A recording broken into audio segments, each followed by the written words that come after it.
महंगाई क्या है, अभी किसी के पास एंड्रॉयड फ़ोन से कम नहीं है, कोई 400 500 300 का रिचार्ज कोई नहीं कराता है, तो ना महंगाई क्या चीज़ का है। रोजगार मिलेगा जी, स्टार्टअप कर रहा है। पहले स्टार्टअप कितना होता था, स्टार्टअप का कोई नाम सुना था 2014 से पहले? तो आदमी जो बेरोजगार है, जो बेरोजगारी का रोना रोएगा, उसके लिए काम का दिक्कत है। बस हम लोगों को काम का दिक्कत, यानी जो आपका कहना है कि जो काम करने वाले लोग हैं, हाँ, उनको काम कोई समस्या नहीं है, कहीं कोई समस्या नहीं है। बस विजन और रीजन जो हमारे केंद्र सरकार अभी तक दिखाई है, कागज़ों में नहीं हकीकत में, वो हमको देख कर वोट करना है। छोटे छोटे मुद्दाओं को पकड़ के बड़े बड़े इंटरनेशनल मुद्दाओं को भूल जाते हैं, जिससे हम गलत हाथ में सत्ता दे देते हैं। जमशेदपुर लोकसभा की तैयारियां जो है वो ज़ोरों शोरों पर है। जिस तरह से आपने देख रहे हैं कि जब से नामांकन की शुरुआत हुई है 29 अप्रैल से अपने अपने प्रत्याशी दावेदारी कर रहे हैं। हालांकि जो जमशेदपुर में कांटे की टक्कर चलेगी वो बता दें बीजेपी और जेएमएम के हैं,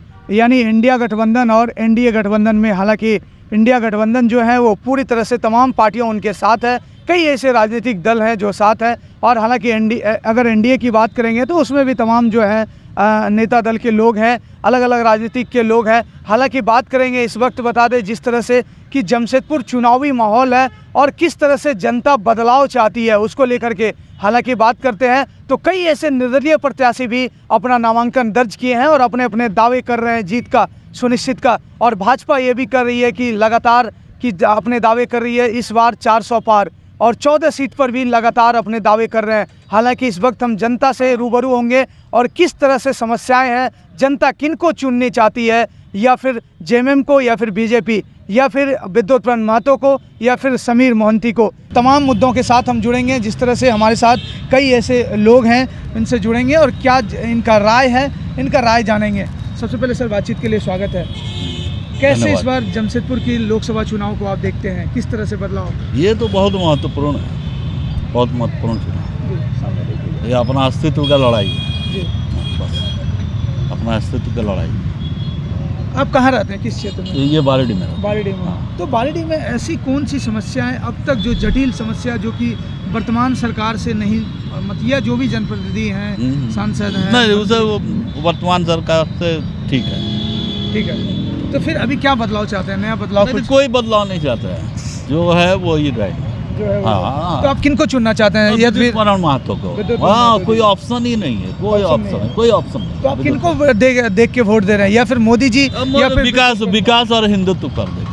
विकास? हाँ, एकदम हिंदुत्व पर पहला पड़ा। भी अपने दावे कर रहे हैं, अब उसका करने दीजिए। उधर जेएमएम में उसके पार्टी में कितने सारे लोग हैं, कितने सारे, कोई सजाए याफ्ता है, कोई बेल पे है, कोई जेल पे है, लेकिन तो ऐसे कैसे चलेगा जी? जो विधायक हैं यहाँ विधानसभाएं 6 विधानसभा, उसमें आप देखेंगे तो 5 जो हैं वो जेएमएम के ही विधायक हैं। नहीं, कोई बात नहीं, कोई बात नहीं। शीर्ष नेतृत्व तो हम लोग को वही चाहिए। महंगाई के बारे में क्या बताना? नहीं, महंगाई देखिए, महंगाई जो पहले भी थी आज भी वही समस्या है, उससे कोई नहीं है। तो कैसे फिर जो एक नॉर्मल वे में जो काम करने वाले लोग हैं, मजदूर, क्योंकि जमशेदपुर एक शहर। महंगाई क्या है, अभी किसी के पास एंड्रॉयड फ़ोन से कम नहीं है, कोई 400 500 300 का रिचार्ज कोई नहीं कराता है, तो ना महंगाई क्या चीज़ का है। आप सोचिए ना, 2004 में पेट्रोल का रेट क्या था, 37 रुपया, ठीक है, और 2014 में हो गया 75 रुपया, अभी 100 रुपये चल रहा है, अभी 99-100 चल रहा है। तो आप रेशियो निकाल लीजिए ना, महंगाई कहाँ है। आप उस समय आप सिलेंडर 400 का पहले लेते थे, आज भी वही चाह रहे हैं 400 का सिलेंडर मिले।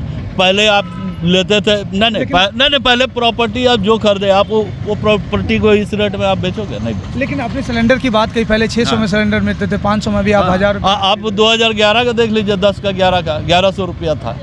तो क्या सब्सिडी की भी बात हो रही थी सरकार की, लेकिन अब नहीं, सब्सिडी का कोई बात नहीं है। सब्सिडी दे रही है, जो दे रही है सरकार, उसको बेनिफिट दे रही है। 80 करोड़ लोगों को राशन दे रही है, 25 करोड़ लोगों को गरीबी रेखा से बाहर के सक्षम है, तभी दे रहे। तो पहले क्यों नहीं होता था ये? रोजगार की केंद्र सरकार पर क्या बात? अरे रोजगार मिलेगा जी, स्टार्टअप कर रहा है। पहले स्टार्टअप कितना होता था, स्टार्टअप का कोई नाम सुना था 2014 से पहले? कोई नहीं सुना था। आज कितना स्टार्टअप है। तो क्या सेल्फ आज स्टार्टअप तो यूनिकॉर्न बन गया। यूनिकॉर्न मतलब समझते हैं ना, 8,500 करोड़ का वो स्टार्टअप बन गया। तो आदमी जो बेरोजगार है, जो बेरोजगारी का रोना रोएगा, उसके लिए काम का दिक्कत है। बस हम लोगों को काम का दिक्कत। यानी जो आपका कहना है कि जो काम करने वाले लोग हैं हाँ, उनको उसको काम कोई की- समस्या नहीं है, कहीं कोई समस्या नहीं है बस। चलिए, हाँ धन्यवाद। हमारे साथ एक युवा साथी हैं जो कि आप देख रहे हैं कि अब ये इनकी क्या राय है, क्योंकि एक युवा का एक जो मन में बदलाव रहता है वो रोजगार के प्रति रहता है, या फिर जो नया वर्तमान समस्याएं चल रही है उसको लेकर के ये क्या कहना चाहेंगे। सबसे पहले बातचीत के लिए आपका स्वागत है। जी नमस्कार। क्या बताना, क्या नाम हुआ आपका? मेरा नाम मगनलाल शर्मा है। मंगलदास। मगनलाल शर्मा। मंगलदास जी, बताइए कि सबसे बड़ी समस्या और क्या बदलाव चाहते हैं इस बार जो लोकसभा चुनाव, क्योंकि लोकसभा चुनाव जो बड़े पैमाने पर होते हैं, तैयारियां भी बड़ी बड़ी चलती है बड़ी बड़ी पार्टी की। देखिए, लोकसभा चुनाव पहले तो मैं ये कहना चाहता हूँ कि आपके सोशल मीडिया के माध्यम से कि मतदान अवश्य करें। कोई भी व्यक्ति किसी भी पार्टी को चुनना चाहता है अवश्य चुने, लेकिन मतदान करने से पहले हम जरूर ये सुनिश्चित कर ले किसको चुन रहे हैं। पहले वो 2 थे तो 2 देश, एक देश का 2 बंटवारा हो गया, अब वो 40 है तो क्या 40 देश का निर्माण करना चाहते हैं? विजन और रीजन जो हमारे केंद्र सरकार अभी तक दिखाई है, कागज़ों में नहीं हकीकत में, वो हमको देख कर वोट करना है। नक्सलवाद क्षेत्र में हो, चाहे उग्रवाद क्षेत्र में हो, चाहे आतंकवादी घटना देश में घट रही है। मैं आप लोगों से ये कहना चाहता हूँ, कभी कश्मीर जाके देखिए, जो टर्नलें बन रही है, जो सड़कें बन रही है, आज हम सीमावर्ती तक हम पहुँच सकते हैं, लेकिन यही संसद संविधान के अंदर जो दुहाई देते हैं कि संविधान खतरे में है, तो उनके पास सेना के लिए पैसे ही नहीं थे, लेकिन आज सेना के पास राफेल आ रहे हैं, चिनूक आ रहे हैं, अपाचे आ रहे हैं, और हम निर्यात कर रहे हैं, दूसरे देश को निर्यात कर रहे हैं, ब्रह्मोस्त्र मिसाइल जैसे।